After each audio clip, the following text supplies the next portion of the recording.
Matagumpay na nailatag ng mga operatiba ng Philippine National Police Anti-Cybercrime Group sa ilalim ng pamumuno ni Chief PNP Police General Jose Melencio Nartates Jr.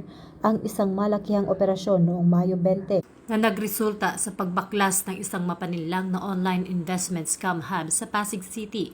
Sa pamamagitan ng paghahay ng warrant to search, seize and examine computer data, nasa kote ng mga otoridad ang 63 na individual kabilang ang isang 55-year-old na dayuhang kilala na si alias Boss na siyang utak sa likod ng huwad na trading scheme na tinatawag na X-Trade.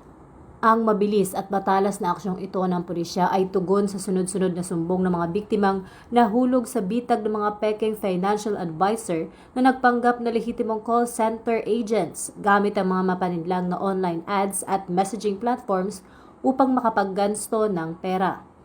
Ang matagumpay na pagkakalansag sa maanumalyang grupong ito ay direktang refleksyon ng mas pinaigting na PNP-focused agenda sa ilalim ng Enhanced Managing Police Operations. Pinapakita nito ang mas pinalakas na intelligence-led coordination at ang matibay na interagency convergence ng PNP kasama ang Presidential Anti-Organized Crime Commission, Department of Justice Office of Cybercrime at Securities and Exchange Commission. Alinsunod sa mahigpit na direktiba ni Pangulong Ferdinand R. Marcos Jr. na sugpuin ang mga cyber-enabled financial crimes, pinatunayan ng pambansang pulisya na mas mabilis, mas matalas at mas nagkakaisa ang kanilang hanay laban sa mga high-tech na sindikato. Muli nagpaalala at nanawagan ang PNP sa buong mamamayan na maging mas mapanuri, mapagmatsyag at huwag basta-bastang magtitiwala sa mga nakakaakit ngunit kaduda-dudang investment offers sa internet na nangangako ng mabilisang kita.